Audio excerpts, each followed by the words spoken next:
Oke, assalamualaikum warahmatullahi wabarakatuh. Ketemu lagi di Ngalor Ngidul Podcast. Sesuai janji saya akan membahas tentang topik keluar dari zona nyaman. Jadi setiap orang pasti ingin meraih suksesnya masing-masing. Salah satu cara untuk menggapainya adalah mencoba keluar dari zona nyaman atau comfort zone. Saya percaya bahwa setiap orang punya kemampuan masing-masing. Bukan berarti aku, kamu, atau kalian nggak bisa melakukan yang terbaik. Nah, makanya penting banget untuk melakukan pengembangan diri. So, lampaui batasmu dan raih kesuksesan. Nah, di hadapan saya bukan di hadapan saya, kita cuap-cuap, cuap-cuap aja ya. Jadi, sudah ada tamu saya yang juga teman nongkrong saya dulu gitu ya. Tamu saya yang satu ini emang gila banget kalau saya ngelihat sosmednya, ini orang udah kayak kutu loncat ke sana kemari ikut pelatihan di mana-mana. Oke, langsung saja namanya saya biasa manggil Gunawan. Beliau adalah rekan saya, tapi beda kantor, beda rumah. Dia kayaknya lebih berada di mana-mana daripada saya yang hanya di belakang meja. Oke, langsung saja silakan perkenalkan diri Anda, Mas Gun. Baik, terima kasih Kak Yeti. Saya Andri Gunawan ya, panggil Gunawan boleh, Andri boleh. Terima kasih sebelumnya ke Kak Yeti atas undangannya untuk podcast hari ini yang punya bahasan luar biasa, keluar dari zona nyaman, to be success people ya. Tapi konsep ini dari beberapa tahun lalu memang sudah muncul, gimana sih cara keluar dari zona nyaman gitu. Oh iya, saya Andri Gunawan, saat ini posisi sudah ada di perusahaan yang ke berapa ya, 9 apakah 10 ya, gitu seperti itu. Dan lulusan juga dari Al-Azhar juga, dari Al-Azhar bisnis hukum bisnis ya dengan Kak Yeti. Jadi, itulah perkenalan singkat dengan Mas Gun. Oke, saya biasa manggil Mas Gun ya. Nah, untuk selanjutnya, saya perhatikan Mas Gun ini berapa kali pindah kerja. Tadi sesuai apa yang dikatakan Mas Gun, itu bener banget. Sementara, saya sendiri sering dengar curhat dari teman-teman saya yang cuma bisa gerundelan, gibahin masalah di kantor, mau keluar kantor tapi takut susah nyari gawe baru. Caranya gimana sih supaya bisa keluar dari zona nyaman gitu ya. Terus kenapa kita harus berani keluar dari zona nyaman? Silakan Oke, Mas Gun. terima kasih. Jadi beberapa idioms ataupun beberapa dogma apa semacam kalau kita bilang pagar-pagar ya, semacam yang ngelilingin kita. Jadi itu yang buat kita untuk susah banget buat move on atau meninggalkan situasi itu. Bahkan beberapa orang lebih memilih stay on at the green zone, atau comfort zone or anything ya, mengabaikan nasihat beberapa teman, rekan maupun mungkin bisa jadi keluarga terdekat ya. Tapi semua itu sebenarnya memang kembali lagi kepada diri pribadi. Kita mau kemana sih? What supposed to do, and then goals apa yang mau kita cari ya, apapun yang kita kejar. Nah, bukan hanya sebagai langkah awal menuju to be success ya, tapi juga karena memang ada beberapa yang memang menjadi acuan atau menjadi dasar kita kenapa harus keluar dari zona nyaman. Jadi orang yang terlena dengan zona nyaman kecenderungannya untuk bergerak di area-area tertentu saja, area-area itu saja. Gitu. Jadi kehidupannya monoton dan hampir seperti siklus yang berulang. Nah, untuk keluar dari zona nyaman ini memiliki beberapa keberanian ya, courage. Jadi kita punya tekad, keberanian, kita nawaitulah kalau kita dalam muslim ya, bismillah nawaitu, kita jalanin itu. Ini perusahaan ini kayaknya udah mulai menuju ke shutdown ya, close down, mau lockdown apa gimana. Pada saat itu memang betul 2003 saya resign dari perusahaan pertama, lalu masuklah perusahaan Jepang ya kan. Jadi Artinya sebelum perusahaan shutdown, Mas Gun udah menyadari iya, itu sebelum ya? shutdown saya sudah mulai mikir karena ada beberapa perubahan susunan pengurus ataupun pimpinan perusahaannya BOD, sudah saham juga udah beralih dari yang prinsipal dari US ke prinsipal ke lokal Sinarmas Group. Nah, pada saat itu memang kompetitor kita Pepsi Cola, Arsi-Cola nih istilah kata nomor 3-nya. Jadi Coca-Cola, Pepsi Cola, dan Arsi-Cola. Arsi-Cola saya di Arsi-Cola Group. Yang setelah itu punya feeling aja, punya feel saya harus keluar dari sini, saya harus keluar dari sini. Sebelum keluar otomatis saya harus cari dari Januari 2003, Februari dapat, langsung, pegang, posisi dari staff, posisi supervisor, megang beberapa tim juga, ada anak buah lah istilahnya, seperti itu. Dan saya tetap masih belum nikah pada saat itu. Jadi, apa Oke. namanya, kok saya bisa gitu kan, interview Mhm. in English segala macam, padahal Inggris saya belum terlalu gape lah bahasanya, bahasa Betawinya gape, tapi tapi kok bisa gitu kan. Nah, kenapa nggak bisa? Kita bisa gitu.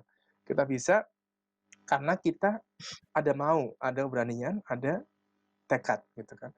Jadi karena Tekad, iya seperti itu. betul. Jadi kalau kalau kalau kita nggak punya yang 3 macam itu, Mhm. kita mundur lagi, setback Gitu. setback lagi. Omong kosong lah ya, keluar dari zona nyaman kalau Betul nggak punya 3 itu ya. betul betul. Oke. Seperti itu Kak Yati, apa namanya, pembukaannya lah seperti itu. Nah, lari lagi ke next-nya lagi, kalau kita keluar dari zona nyaman berarti kita tahu kemampuan kita. Nah, kalau kita bicara ngomongin kemampuan atau ability ya, kebisaan kita apa sih sebenarnya, Andrini atau Gunawan ini bisa apa sih gitu loh. Kayati sama, aku punya skill apa sih gitu kan. Nah, aku mampu ini, aku mampu ini, aku mampu ini. Nah, ketika permintaan ataupun demand di luar, oh ya ini posisi bagus nih, challenge luar biasa. Sekarang saya membeli challenge. Dulu-dulu saya ambil opportunity, peluang.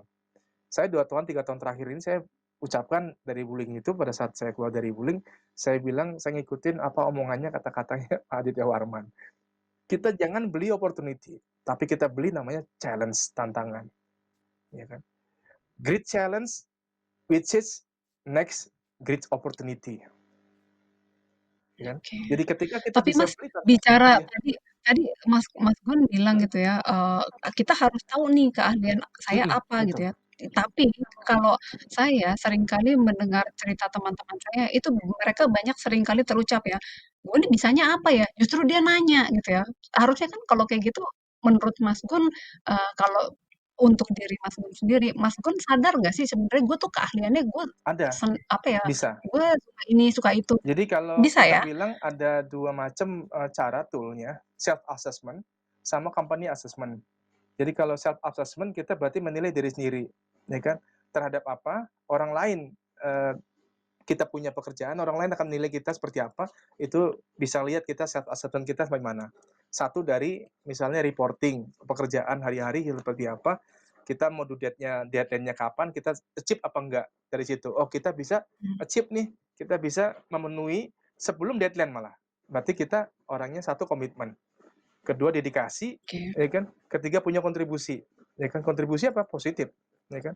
Nah, kalau Mhm, company dari tool-nya dari company, kita ada KPI, ya, pakai ujungnya nanti balance scorecard, sekarang ada kenal OKR, Object Key Result, ya, kayak itu ya. Jadi beberapa konten-konten, materi-materi ini didapat dari mana sih, Mas Gun gitu kan, kalau kalimatnya kayak itu. Selalu dari learning, dari training, dari sharpening. Jadi beberapa apa namanya, belajar sendiri dari training dari orang lain, dari trainer, ya kan. Lalu menyerap dari beberapa apa namanya, mentor-mentor, beberapa orang-orang yang dari luar gitu. nah ini kalau nggak salah ini yang sekarang Mas Gun lakukan ya, Iya, pekerjaan Mas Gun adalah ini ya, tepat inilah tepat. Mas Gun tuh apa sekarang pekerjaannya menggali kemampuan atau mengasah kemampuan seseorang, Yes, bener nggak Mas? absolutely. Karena memang makin orang learning, makin orang men-training dirinya sendiri, maka dia akan bisa mengimplementasikan, skill-nya dan performanya dia, gitu loh. Kita nggak tahu diri kita seperti apa sih gitu kan, kan kita nggak Betul, ngerti gitu. Mas Gun kan Mas Gun udah sering ketemu banyak orang dong dengan apa yang tadi saya katakan itu, bener nggak sih Mas? Berarti artinya kalau kayak gitu banyak orang-orang kita yang nggak percaya diri, bener nggak sih Iya, Mas? menciptakan self confident itu yang luar biasa. Jadi, kenapa sih gue nih kayaknya gue malu, gue minder, gue waktunya kurang nih, selalu bilang waktu kurang, padahal waktu itu, timing itu, itulah life, itulah kehidupan kita gitu. What is the time, the important things is our life gitu. Jadi apa yang dalam waktu kita yang terbaik dalam hidup kita adalah yaitu hidup kita, maksudnya apa yang terbaik dalam waktu kita ya hidup kita gitu. Kita gunakan waktu itu ya sebaik mungkin gitu. Ya seperti kayak Yati pribadi lah, ada bisa buat ini, buat itu, ya kan. Ada lakukan saya selalu bilang support terus kan di sosmednya kayak Yati, "Woi Iya, luar biasa, iya. ayo maju," gitu. Kenapa seperti itu? Lah, kan nggak salah juga, nggak keliru gitu, ya kan. Why Nggak not salah, gitu. aku terima kasih banget, Betul. Mas, karena dengan kata-kata Mas Gun itu, jujur ya, satu kata support atau komentar dari teman-teman kita itu buat saya berharga. Karena apa? Jadi kita menumbuhkan rasa percaya diri. Aku terima kasih banget sama Mas Gun. Mhm. Iya. Jadi, istilahnya teman-teman yang kita nyebut teman-teman ya, yang di luar yang teman-teman kayak Yati, Anda-Anda semua nggak bakalan ketemu sama lingkungan yang dibilang, "Oh, di sana itu seperti ini loh," ya kan. "Oh, ada Google Office loh. Wah, ini Google Office modelnya seperti ini loh," ya kan. Anda kayak Yati mungkin pernah, saya pernah ke ini ya, kayak Yati juga mungkin kapan waktu, mampirlah ke Tripatra Office Engineering yang di apa, grupnya Andika Energy yang di Bintaro Sektor 7. Itu, oke juga Mhm, punya office, jadi office-nya nggak terlalu tinggi mhm. lantainya, tapi dia punya ruangan-ruangan model kayak Google Office. Google Office itu masuk kenapa disebut Oh, Google Office, dia ada ruangan istirahat, restroom, ada ruangan apa namanya, sport room, ya kan, sport room-nya lengkap, ya kan, mhm, ada buat santai, ada ruang baca, ya kan, semacam semacam oke. library segala macam.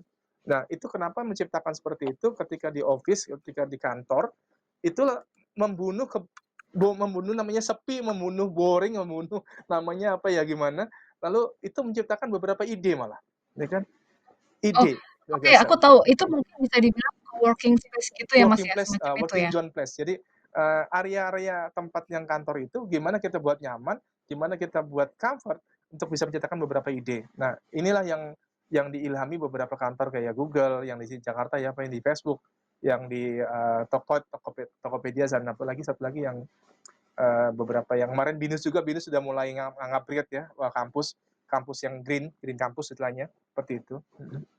Co-working space itu memang sekarang udah menggila, dulu Betul. nggak kayak Jadi kalau kayak di next next waktu kita pandemik mungkin nggak ada ya, ataupun berkurang banget, udah bagus lah kondisi, saya ajak kayak Yati ke UNJ, Fakultas Bahasa UNJ, apa namanya, UPT Bahasa. Di situ ada ruangan khusus, ruang baca, ruang diskusi, sama ruang teater, gitu loh.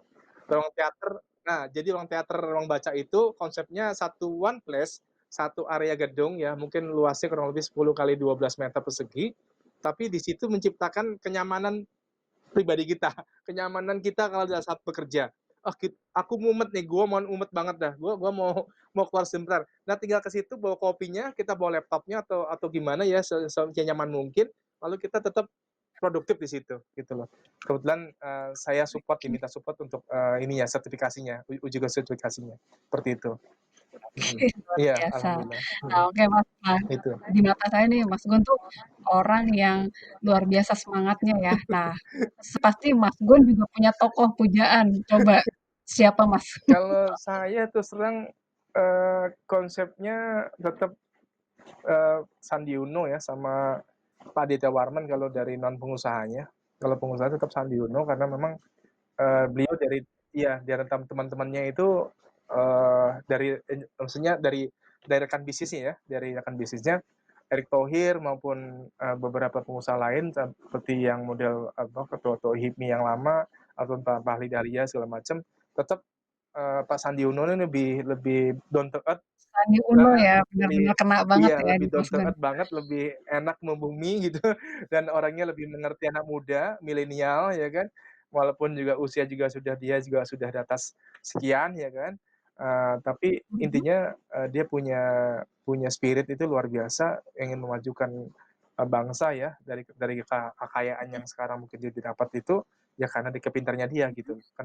Karena kemampuannya dia bisa meng-upgrade diri sendiri, bisa keluar dari zona nyamannya ya pada saat itu 98, ya mungkin kayak pernah baca biografinya beliau, pernah down banget, jatuh, tidak biasa dibiayai oleh kantornya pada saat itu untuk ambil S2 di Amerika ya kan, tapi dengan caranya dia bisa survive di sana ya kan, dengan kerja itu part time segala macam, akhirnya tetap bisa survive ya kan. Jadi Ternyata memang upgrade skill ini, upgrade diri ini, self upgrade ini memang bukan hanya mesin yang di-upgrade, nggak hanya apa namanya, tetap kita, "Wah saya udah, mentor nih, mentor KKNI level 3, saya mau level 4," gitu, "saya level 5, level 6," gitu loh. Mungkin kayak Yadi kalau sekarang, eee, pernah baca, Belajar TOT ya, Training of Trainer, itu sebenarnya belum KKNI, belum masuk ke SKKNI-nya BNSP gitu loh.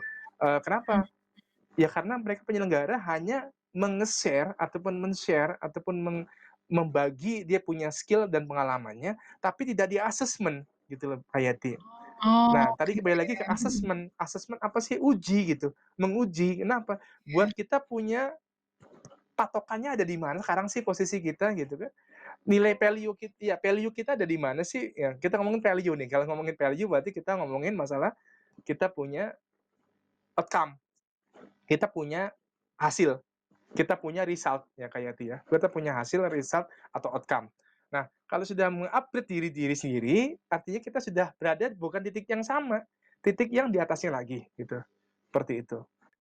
Kebetulan saya waktu saya kelas asesor, itu pun saya nggak minta untuk dijadikan asesor oleh pemerintah, tapi diminta sama mereka untuk ikutan kelas angkatan 26 gratis, tidak bayar, ya 6 hari di Hotel Bintang 4 ya kan, oleh Kemnaker ya kan, oleh BNSP. Saya jadi asesor. Nah, ke depannya saya harus jadi master asesor Kak Yati, ya kan. Mmm, Syaratnya apa? mhm Minimal 20 mengakses, 20 kali menguji, mhm. ya kan. Baik itu level HR staff, HR supervisor maupun HR manager. Nah, tahun 2020 ini menggunakan SKKNI 2020 nomor 146 yang akan digunakan di 2021 ini. Levelnya sampai level direktur Kak Yati, dari staff, supervisor, manager, GM, dan direktur. Eselon 1, eselon 2 gitu Betul, ya tepat, mainnya ya? tepat Kak Yati. Jadi kalau Oke, kita nggak luar berlari biasa. cepat, kita diam di tempat, Ketinggalan udah. left, left on the behind the people gitu. Yes, ya ketinggalan, pasti ketinggalan jauh. Anak kayak itu kalau upgrade terus mamanya bisa kelewat, ya kan? Begitu. Mas, dalam hidup ini semua orang pasti melakukan kesalahan ya. Kesalahan terbesar apa yang pernah Mas Gun lakukan? Terus pelajaran apa yang Mas Gun petik dari, kejadian itu? Kalau bicara kesalahan dalam hidup, mungkin pada saat itu adalah namanya rasa takut. Itu yang dulu saya harus, dibuang dari awal-awal pada saat itu sebetulnya. Rasa takut itu, the fear of the selfness, apa namanya, in the heart, in our minds ya, dalam hati dan pikiran kita, itulah, saya anggap itu kesalahan saya. Pada saat itu dulu harusnya, saya sudah bisa jualan gitu, saya sudah bisa berani untuk mengeksplor diri saya, ya kan. Tapi karena Heeh. rasa takut, orang wani gitu kan, nggak wani, lalu minder, lalu, izin, malu, segala macem. Itu jadi, tamengnya kita untuk nggak bisa maju, tamengnya kita nggak bisa move on, gitu, seperti itu, ya kan? Jadi itu Mhm. kan sebenarnya permasalahan orang-orang di +62 ini kan gitu ya. Jadi kebanyakan rasa, apa ya, malu, sungkan, dan sebagainya, justru itu malah mengkungkung diri kita sendiri, padahal kita bisa Yes, tepat. Jadi ketika saya punya pengalaman baca di, pengalaman orang, learning ya, pernah baca, jadi pernah baca ceritanya, orang mendapatkan pekerjaan, 6 kali tempat yang sama melamar, dalam waktu kurang lebih 1 tahun, dan yang ke-7 kali dia berhasil. Dan dengan kalimat titik koma ya, titik koma, itu kata di luarnya Jakmal lah ya, yang super luar biasa, dengan tanda kutip juga, ya kenapa dia harus, langsung mulai, apa namanya, membuka dirinya, China dengan Alibaba-nya, ternyata di balik Alibaba ada Wall Street dan ada SoftBank, ya kan, yang mana itu musuhnya China, ya kan. Tapi di balik itu kita lupain dulu, makanya saya ambil contoh di sini, podcast hari ini saya ambil contoh yang tadi itu, dengan 6 kali dia, eee, apply di tempat yang sama, lalu apply yang ketujuh dia diterima gitu loh. Dalam bahasa bahasa kita adalah tadi meng-upgrade dirinya ketika gagal pertama, nyoba lagi yang kedua, gagal lagi, dan nge-upgrade lagi supaya memperbaiki diri sendiri supaya bisa masuk untuk diterima. Gagal lagi yang ketiga, oke. lalu gagal lagi yang keempat, kelima, keenam, lalu dia perbaiki lagi, perbaiki, dan akhirnya diterima, berhasil. Itulah kesuksesan. Waktu dulu SMPTN saya UMPTN saya gagal sekali. Kalau mau saya 2 kali gagal, maksudnya sekali gagal, tahun depan ikut lagi harusnya kalau mau, gitu kan. Tapi lagi-lagi Tapi itu pilihan. iya, lagi-lagi ibu bilang, "Ri, jangan pilih yang di Jogja, jangan pilih yang di Semarang, pilih yang lain, Jakarta aja." Akhirnya pilih yang pertama itu, yang PTN gagal itu ya UI gitu. UI terpilih satu posisi, kursinya UI ya kan. Saya waktu itu ambil ilmu komputer sama satu lagi apa gitu saya lupa. Yang jelas sih semuanya dua-duanya IPA semua. Saya nggak bisa bayar yang IPC, yang tambah lagi berapa rupiah lagi, saya nggak bisa bayar. Saya hanya bisa bayar yang 2 pilihan. Akhirnya teman sebangku yang memang ya pada saat itu ya tahu sendirilah, ininya berapa, tapi diterima di pilihan ketiga gitu, di Unsud gitu. Karena memang orang tuanya cukup mampu gitu untuk membiayai kos-kosan segala macam, ya akhirnya ya dia kuliah di sana lah, ambil hukum gitu loh. Kembali lagi ke podcast-nya bahwa memahami dunia dan orang lain, ini untuk ngilangin kesalahan lagi, tapi jangan lupa usia kita ini tolong simpen dulu usia kita, jangan lihat umur kita berapa. Itu tadi, jangan lihat umur kita berapa, tapi lihat keberhasilan orang seperti apa. Kesusahan orang menuju keberhasilan itu yang kita harus lihat. Kita harus learning, ya kan. Sekali lagi saya bilang seperti itu. Kesan dan pesan buat teman-teman nih Mas, yang masih terutama yang masih galau untuk keluar dari zona nyaman. Sekali lagi Mas, ditekankan tolong Mas. Iya, baik, terima kasih. Mhm, Jadi biar orang menilai kulit luarnya seperti apa kita, tapi belum tahu dalamnya seperti apa kita gitu, ya kan. Tapi kalau kita tahu mhm. dunia di luar kita, oh seperti itu, ya biar aja, biar kita berkreasi pribadi dulu seperti Kak Yati sekarang, mulai dari kecil dulu, langkah kecil dulu untuk langkah yang seribunya gitu loh. Langkah next-nya, next to the future, ya kan. Amin amin. Iya, seperti itu. Contohnya seperti itu. Kita kan nggak tahu Kak Yati mau to be Oprah Winfrey-nya Indonesia or gimana gitu. Jadi itu yang acara mahal saya rasa itu. Jadi kalau kalau bisa kayak Rossi Silalahi ya kan, Ira Kusno ya kan, Jauh. itu contohnya. Itu kan dulunya memang siapa sih dia, nggak tahu, orang nggak ngerti ya kan. Wah, itu tadi jangan jangan menilai orang dari kulit luarnya ya kan, tapi lihatlah Mhm, hasil apa yang dia buat sama dia gitu, seperti itu. Menjadi lebih terbuka dan kritis itu yang luar biasa untuk next-nya ke depan, oke. ya kan. Kenapa? Gue pernah baca statusnya Mas Gun ini yang, gue apa ya, ngena banget ya gitu ya, Heeh, menghargai orang lain gitu loh Mas, oh, itu. heeh Itu gue setuju banget gitu ya. Jadi, heeh. siapa pun orangnya, ya kita tetap harus menghargai orang Oh tersebut iya gitu. iya iya, yang kemarin yang itu yang di, Instagram. Mhm, Instagram. iya, Iya, itu bagus banget. jadi ke depan, kenapa tadi saya sebelum mulai, kenapa saya sampaikan, saya selalu ngobrol sama orang-orang ASN yang di BLK ya, di Kemnaker RI, "Ayo ayo kita buka ini window-nya, ayo kita buka pintu lagi yang lebih luas lagi, ayo kita buka ini." Akhirnya kemarin, saya terpilih menjadi tim Monep ya, monitoring dan evaluasi untuk kegiatan pemagangan, se-Indonesia. Dapat saya di area Jawa Timur, dipasangkanlah saya dengan Pak Heri. Pak Heri itu dari Mhm, SR manajemennya dari Astra Honda Motor. Saya sendiri bukan dari orang Astra, tapi dia sendiri mau mhm, belajar, mau learning dari saya yang memang non Astra istilahnya, produknya produk non Astra itu, ya kan. Tapi saya punya mentor dari mhm, bekas Astra gitu, Pak Dieto Warman itu PR mhm, direkturnya Astra Internasional gitu. Jadi dia lebih bisa down to earth, bisa open the box ya, out of the box ya. Jadi selalu buka dengan kotaknya, dengan ininya, dengan caranya dia segala macam, mhm, selalu dengan konsepnya dia membawa itu lingkarannya Astra yang terlalu dogmatis dan pragmatis dulunya menuju ke zona keterbukaan dan zona kritis gitu lah, seperti itu. Dan di sana sikap pekerjaannya maupun sikap buruhnya itu justru lebih lebih dominan dekat ke manajemen. Kayak tim kaget di sana, ya kan? Kenapa kenapa seperti ini itu? gue dengar cerita lo aja Kenapa udah seperti kaget-kaget, itu? gila. Karena dengan gaya stylenya si Pak Dieter Warman, mengajak bicaranya itu bukan ngajak bicara sesuai dengan undang-undang, walaupun dia paham dengan undang-undang. Kalau terlalu undang-undang berarti agak sedikit letterlock, agak sedikit dogmatis dan pragmatis, yang ujungnya nggak nyampe gitu loh. Result-nya itu nggak nyampe gitu. Kita bicara yang sekarang harus keluar dari zona nyaman, Bapak Ibu juga sama ya kan istilahnya yang dengerin podcast kita ini, yang siang ini, yang Jumat Berkah ini, semua harus dibuat seterbuka mungkin dan sekritis mungkin, dan ujungnya adalah bisa kita exploring diri kita, ya kan.